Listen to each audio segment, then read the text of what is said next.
동정강경에 아침마다 냉수 한 컵씩을 자시고 산보를 하십시오. 하는 의사의 말을 들은 나는 다음 날부터 해랑강변에 나가게 되었으며 그곳에 있는 우물에서 냉수 한 컵씩 먹는 것이 일과로 되었습니다. 처음에는 나는 다월, 비누갑, 컵 등만 가지고 나갔으나 부인네들이 물 길러 오는 것이 하도 부럽게 생각되어서 어느덧 나도 조그만 물동이를 사서 이고 다니게 되었습니다. 번번이 우물가에는 부인으로 꼭 채여서 미쳐 자기 얻기가 대단히 힘듭니다. 아마도 이 우물의 물맛이 용정에서는 제일 가는 탓으로 부인들이 이렇게 모여드는 모양입니다. 내가 물동이를 이고 가지가 조롱조롱 맺힌 가지밭을 지날 때마다 혹은 그 앞에 이슬이 뚝뚝 듣는 수수밭 옆을 지날 때마다 꼭 만나는 여인이 있으니 언제나 우리 사이는 모른 체하고 가지런히 걸어서 우물까지 가곤 합니다. 모른 체하는 이가 하필 그뿐이며 어깨 위를 스치는 수수십 속에서 만나는 사람이 어찌 그이뿐이리오마는 어쩐지 그를 만날 때마다 또 만났구나. 또 모른 체하누나. 하고 나는 생각하였습니다. 이렇게 지나가기를 월여나 지난 어느 날 아침 나는 여전히 가지밭까지 왔습니다. 흑진주얼 같았던 가지에는 어느덧 검붉은 가을 물이 들었으며 수수십 역시 바람결에 우수수하고 가을 소리를 합니다. 그때 신발 소리가 자박자박 나므로 나는 그가 아닌가 하고 휘끈 돌아보았을 때 아니나 다를까 그였습니다. 그는 웬일인지 얼굴이 푸석푸석 부은 듯했으며 바른 볼에는 버럭게 피진 자국이 뚜렷하였습니다. 나는 선뜻 남편과 쌈을 했나 혹은 어디서 넘어졌는가 하는 생각을 하며 그와 가지런히 걸었습니다. 나는 어쩐지 오늘 아침은 그와 꼭 말을 건네고 싶었습니다. 그래서 나는 아니 어디 닿으셨나요? 왜 그 볼이 그리 되셨소? 그는 폭 내려 떴던 눈을 들면 알을 보자 생긋 웃었습니다. 그리고 곧 한숨을 폭 쉬면서 팔자 사나워서 다 그렇지요. 아니 어디 계시길래 늘 그리로 나오세요. 그도 역시 나와 말을 건네고 싶었다는 것을 나는 얼른 느끼면 아는 반가웠습니다. 난 영신학교 뒤에 라오 어디요. 대기. 그는 한참이나 말없이 걷다가 나 같은 연에게 무슨 집이 다 있겠어요. 역시 한숨 끝에 이렇게 말하였습니다. 나는 그가 남다른 환경에 있다는 것을 짐작하며 왜요? 나는 새도 깃이 있다는데 사람이 돼서 여기까지 말했을 때 그는 난 새만도 못한 개라요. 새나 되었으면 여북 좋게요. 맘대로 창공을 펄펄 날면 얼마나 좋아요. 그는 눈을 들어 하늘을 멍하니 바라보며 어느덧 눈물이 어리었습니다. 나는 그가 어째서 이렇게 비관하는지를 꼭 알고 싶었으며 그가 끝없이 가엾어 보였습니다. 우리들은 어느덧 우물까지 왔습니다. 아직 일러서 그런지 우물에는 아무도 없으며 새소리만이 어지럽게 들렸습니다. 나는 물을 다 푼 후에 컵에 물을 담아 가지고 우물 곁을 떠나 버들까지 척척 늘어진 아래로 왔습니다. 항상 냉수를 잡수어요. 퍽이나 냉수를 좋아하시는가 봐요. 그는 철철 물소리를 내면서 물을 끼습인다. 나는 내 몸의 병을 말하시 싫고 해서 그저 그의 말대로 시인해 버렸습니다. 그리고 냉수를 꿀꺽꿀꺽 마신 후에 나는 우리 산보 좀 안 하실래요? 턱 밑에 물방울을 쥐어 뿌리며 그를 쳐다보았습니다. 그는 잠깐 주저하는 빛을 보이더니 가볼까요? 우리들은 풀숲을 헤치고 가늘게 뻗어나간 길로 가지런히 걸었습니다. 풀끝에 대롱대롱 맺힌 이슬방울은 밤하늘의 별을 보는 듯 풀끝에 얽힌 푸른 어둠은 수없는 이슬방울을 포옹하며 그 빛을 한층 더 빛나게 합니다. 그리고 약간 산미를 띤 산뜻한 바람은 우리들의 치마폭에 품겨 가볍게 돌아갑니다. 나는 나도 모르는 사이에 좋지요 하고 그를 쳐다보았습니다. 그는 소복히 부은 눈에 슬픔을 가득히 채우고 아는 듯 모르는 듯 한숨을 쉬었습니다. 그러고 내 말에 대접을 했음인지 잠깐 웃음을 웃어 보이다가 곧 지워버렸습니다.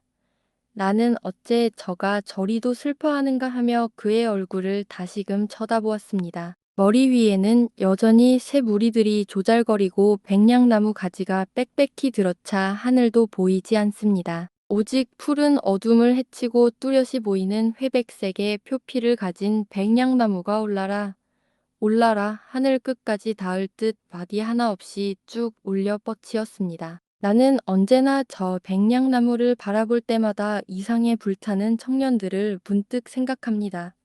동시에 저 백냥나무에서 어딘가 모르게 침착치 못한 불만을 일으킵니다. 그리고 어쩐지 백냥나무의 뿌리가 든든해 보이지를 않습니다. 반면에 우리 고향 뒷산의 소나무를 회상하며 이 백냥나무에 비하지 못한 고상함과 침착함을 발견하곤 합니다. 나는 듯 많은 듯 송진내 극히 피우는 그 소나무, 모진 산바람을 겪고 또 겪은 검붉은 껍질을 가진 그 솔. 나는 어느덧 물소리를 들으며 이런 생각을 그치고 어떤 버드나무 밑에 앉으며 그도 안기를 권하였습니다. 신발 소리가 나며 담배 연기가 물큰 스칠 때 그의 코가 벌름하는 것을 나는 놓치지 않았습니다. 그래서 나는 그가 담배를 먹을 줄 아는가 하고 생각하며 아니 왜 그리 한숨만 쉬어요. 담배를 피워 문 사내들은 우리들을 흘끔 바라보며 지나칩니다. 버릇이 돼서 그래요. 암만 그러지 않으려고 해도 모르는 새 그렇게 나오는걸요. 아주 방정 맞지요. 머리요. 아이 볼이 아프겠네. 어째 일이 됐어요. 글쎄요. 그는 씁쓸한 웃음을 띠며 뾰족한 손끝으로 피진 볼을 슬슬 어루만졌습니다. 그리고 여전히 한숨을 쉬다가 나를 바라다 보았습니다. 날 어떻게 보아요? 말하자면 부인 같아요. 남의 어멈 같아요. 혹은 술집 계집이나 이런 것들 같아요. 나는 그를 말끄러미 보면서 글쎄 부인이겠지. 어딘가 모르게 그의 전체에서 화류계의 냄새가 나는 듯 나는 문득 깨달았습니다. 그리고 다시 보니 그의 버들잎같이 곱게 지은 눈썹이 새삼스럽게 내 눈에 거치었습니다. 나는 갑자기 환멸의 가까움을 느끼는 동시에 그가 한층 더 불쌍하게 보였습니다. 그래 뭐요. 매소부, 매음부 아시지요. 그의 입은 비뚝하면서 비웃음을 가득 띄었습니다. 나는 갑자기 뭐라고 할 말을 잊으며 멍하니 바라보았습니다. 그렇게 더러운 계집이라요. 이단부터 조심하세요. 누가 되고 싶어 되는가. 다 환경이 그리 맨들었지요. 나는 한참 후에 이렇게 말하며 문득 방망이 소리를 들었습니다. 그리고 머리를 돌리니 강 건너 마제산봉에는 젖빛 안개가 뭉실뭉실 떠돌고 있습니다. 그리고 그 푸른 하늘에는 어느덧 햇살이 퍼지기 시작하였습니다. 그는 벌떡 일어났습니다. 가십시다. 늦게 가면 또. 나도 그의 뒤를 따라 곧 일어났습니다. 며칠 후에 우리들은 역시 이 자리에서 또 와서 앉았습니다. 그까짓 말은 해서 뭐래요. 그의 과거를 이야기하라는 나의 말에 그는 이렇게 대답하고 나서 꺼냈습니다. 고향은 황해도 풍천이지요. 우리 아버지는 농사를 했어요. 그런데 나를 12살에 팔았답니다. 지금 생각하니 빚값에 그리 했던 모양이에요. 그러니 그때 나는 아무것도 몰랐지요. 그때나 때를 쓰고 안 갔더라면 어찌 되었을지. 그러나 저러나 안 가구야 배기는 수가 있어야지. 어머니와 아버지는 그 사람만 따라가면 이 밥에 고운 옷을 준다면서 나를 어르다 못해서 회초리를 해가지고 날 자꾸 때렸다오. 그러니 어떡해요. 나는 앙앙 울면서 낯선 사나이를 따라 나섰지요. 나는 한 발걸음에 주저하고 두 발걸음에 앙탈하다가 문득 돌아보니 우리 집 울 뒤에 대추나무에는 대추가 발갛게 익었구려. 그래서 나는 펄썩 주저앉고 울다가 아버지한테 되게 얻어맞고야 일어났죠. 단 지금도 그 대추가 생각나요. 그는 눈을 가늘게 뜨며 옛날을 추억하는 듯하였습니다. 그 길로 나는 신천으로 왔죠. 그래 다음 날부터는 날 다리고 온 우리 수양 아버지는 나를 소리하던 광대 있는 곳에 다려다 주면서 소리를 배우라겠죠. 나는 그때 얼마나 울었는지 몰라요. 어떤 날 밤이에요. 문득 눈을 뜰 때 곁에 우리 수양 어머니가 어머닌가 하연 아는 젖가슴을 어루만지다가 한 개 얻어맞았죠. 12살이 난 년이 젖가슴을 만져 하고 사정없이 나를 따리겠죠. 나는 그때 우리 어머니가 얼마나 보고 싶었겠어요. 그래서 팍 막 쓰며 어머니 하고 부르며 울다가 우리 수양 어머니가 잠든 것을 알자 가만히 이불을 들치고서 일어났죠. 창문에 달빛이 가득하죠. 흡사히도 우리 집 창문 같죠. 나는 문득 창문 앞에 쌓아두었던 내 소꿉놀이 장난감을 생각하면서 문을 가만히 열고 나왔죠. 역시 뜰 앞에도 달이 가득하구래. 우리 뜰 앞 같아. 어머니와 내가 모깃불을 피우며 푹 공을 까던 우리 마당 같았죠. 풀시에 나는 어머니가 이뜰하게 어디에 숨어 있는 듯해서 어마이 어마이 하고 속으로 부르면서 맴돌이치다가 달을 보며 자꾸만 다름질 쳤죠. 그때는 어린 때라 저 달만 보고 자꾸 가면 우리 어머니를 만날 것 같겠죠. 지금 생각하니 어쩌면 싶어요. 그래도 풍천 가는 길은 동무들에게 묻고 또 어떤 어른들에게 물어 알아두었었죠.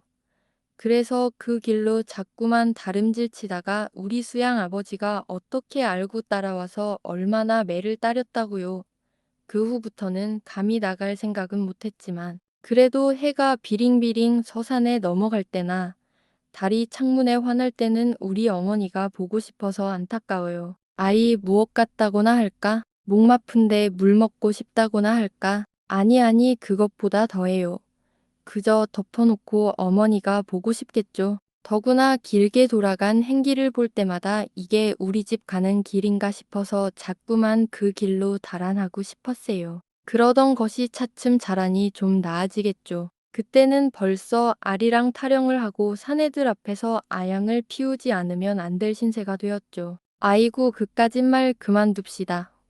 그는 얼굴에 원망의 애수를 띠며 씁쓸히 웃었습니다. 나는 얼결에 그의 손을 잡고 아이 참 퍽이나 고생하셨어요. 지금 몸값이 얼마야요? 500원이래요. 처음 우리 수양 아버지가 어떤 요리점으로 나를 넘길 때는 300원이었는데 지금은 그리 되었어요. 손수 옷을 지어 입으면서 가진 애는 다 쓸 것만 나날이 늘어만 가겠죠. 그저 평생 이 노릇이지요. 어젯밤도 과히 잘못하지 않았는데 주인 놈이 일이 따렸다오. 물 길리고 빨래 시키고 동자 시키고 또 그 노릇 시켜서 돈벌이 쳐넣었지요. 이 세상은 언제 망할까요?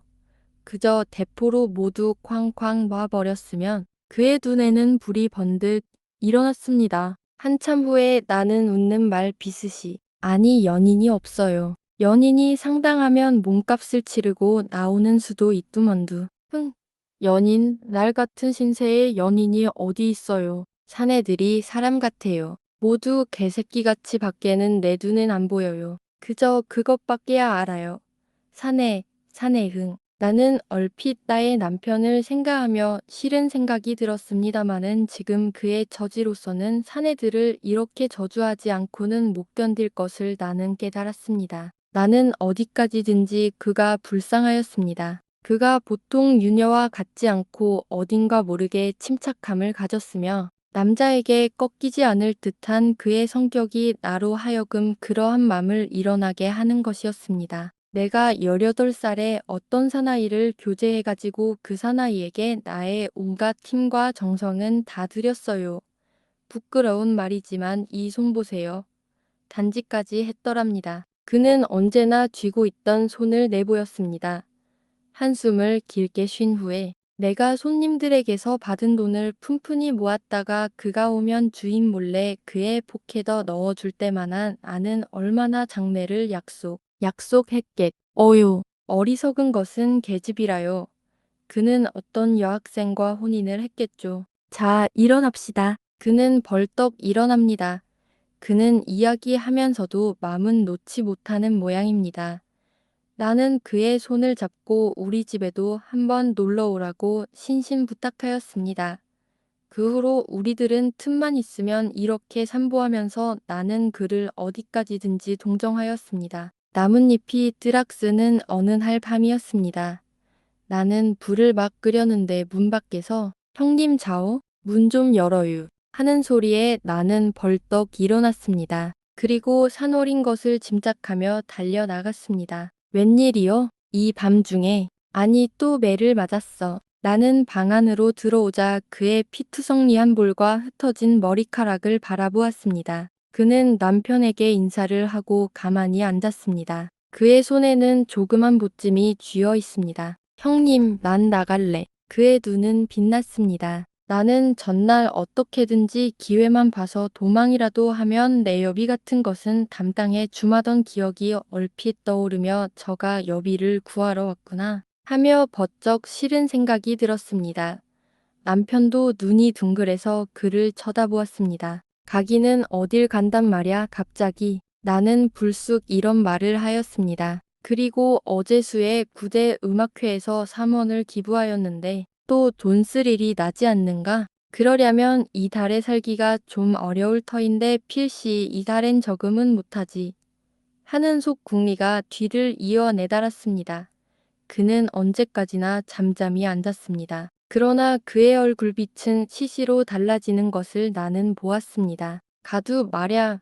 가는 목적지를 정하고 나와도 며칠 전부터 의논이 있어야지. 그러고 여기 일도 얼마큼 치워놓고 가야지. 그러다가 붙들리면 어쩔래? 그렇지 않어. 나는 전에 그 보고 한 말이 있으니 이렇게 어물어물 말하는 수밖에 없었습니다. 그는 나를 흘끔 쳐다보고 나서 얼핏 일어났습니다. 그는 아무 말 없이 뛰어나갔습니다. 나는 어쩐지 불쾌함을 느끼면서도 시원하였습니다. 아침에 나는 여전히 물동이를 이고 가지밭을 지날 때 문득 산월이가 생각나며 그가 어젯밤 집으로 갔는가 혹은 도망을 했나 하는 생각이 들었으나 그가 돈이 없는 것을 뻔히 아는 고로 나는 안심하였습니다마는 어쩐지 우물가에서 그와 만날 것이 상쾌하였습니다. 그때 이리로 뛰어오는 부인이 숨을 가쁘게 쉬면서 얼굴이 질려서 물 길러 가지 말아요.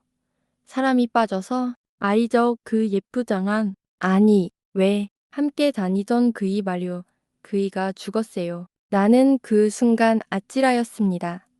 그리고 온몸에 무서움이 훔신 끼칩니다. 나는 두말 없이 돌아서서 황황히 돌아왔습니다. 정신없이 우리 집까지 온 나는 아이 산월이가 죽었다우.